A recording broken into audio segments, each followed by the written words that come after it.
Welcome to All About English and a very Merry Christmas to you. I'm Dennis Wilborn, and I'm excited to continue our journey through Charles Dickens's classic novel, A Christmas Carol.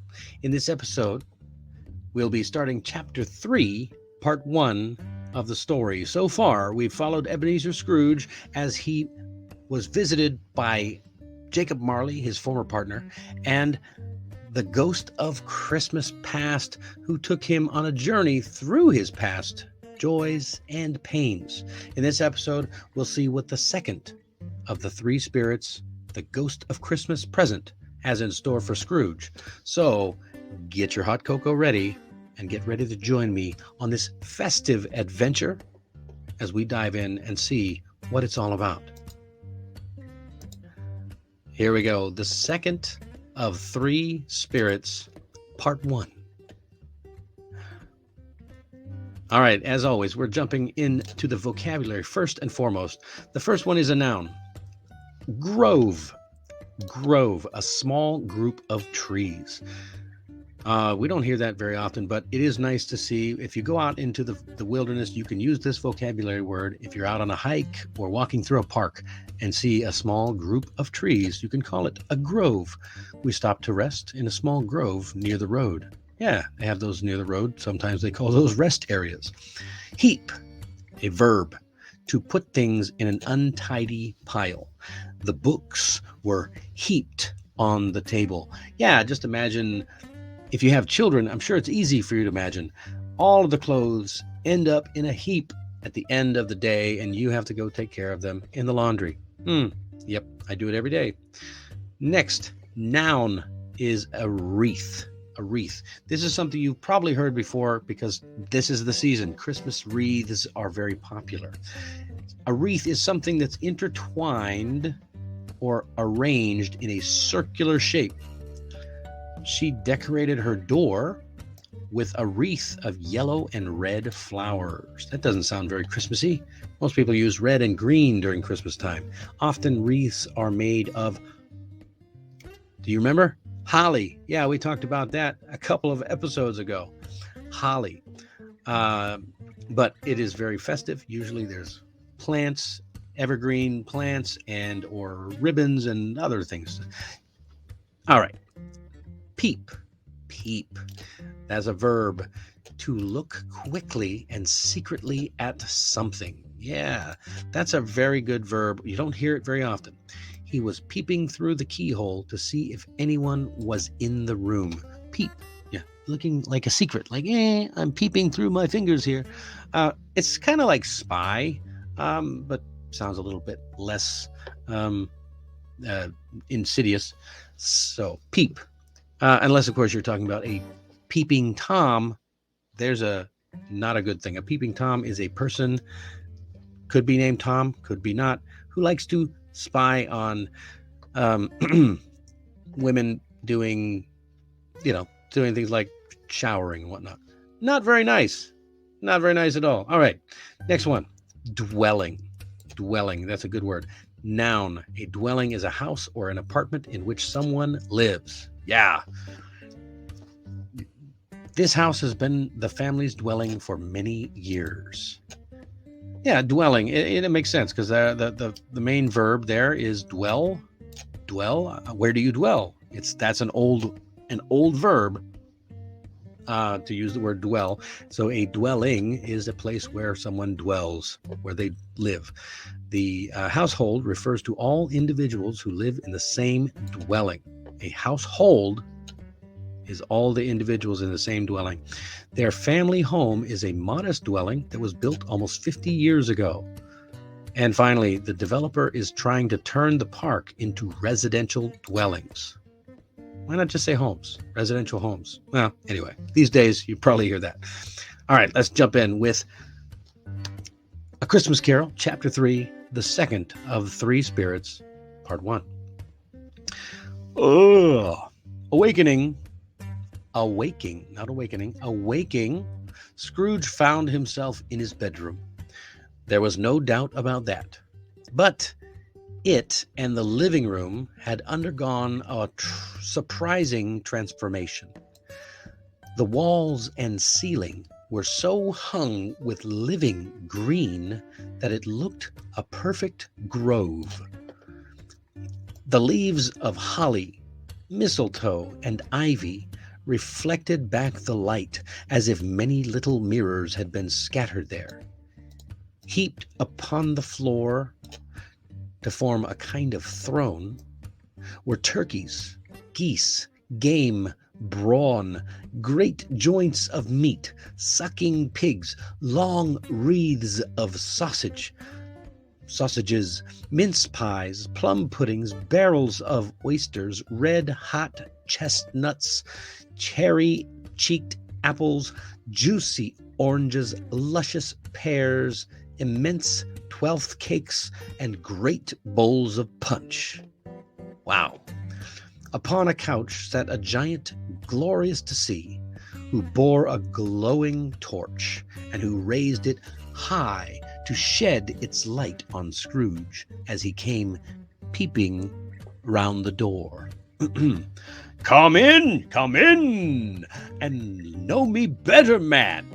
I am the ghost of Christmas present. Look upon me. You have never seen the like of me before. Never. Have you never walked forth with the younger members of my family? Pursued the phantom. I don't think I have. I am afraid I have not. Have you had many brothers, Spirit? More than 1,800. A tremendous family to provide for, Spirit. Conduct me where you will. I went forth last night, and I learnt a lesson which is working now. Tonight, if you have aught to teach me, let me profit by it. Touch my robe. Scrooge did as he was told. The room and